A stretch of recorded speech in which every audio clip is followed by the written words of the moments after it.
25-godišnji Medin Huseinović je iza rešetaka jer je osumnjičen za ubistvo maloljetne Aldijane. Ne znam ja ništa još, nikom ništa ne priča, evo vidiš, samo šuti. Alisa ističe kako su njenom mužu smetali djevojčicini česti zdravstveni problemi i da je sve bio nesretan slučaj. U mene čovjek nije mogao to trpiti. I slučajno kako je udarila ona glavom.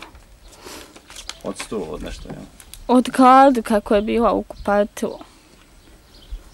I od toga je i preminula. Jeste. U Đuliću saznajemo kako je Medin Huseinović i ranije tukao i zlostavljao djevojčicu. Susjedi, međutim, nerado govore o tome. Nije bilo, ali kakvi problema boš povozi. Ovo se desilo kao iznenada, ne? Nisam ja ništa znala tu. Ja sam bila sa svojom djecom u kući. Djevojčica je, kažu susjedi koji ne žele pred kameru, često znala prenoćiti i u šupi pored kuće. Istraga je u toku.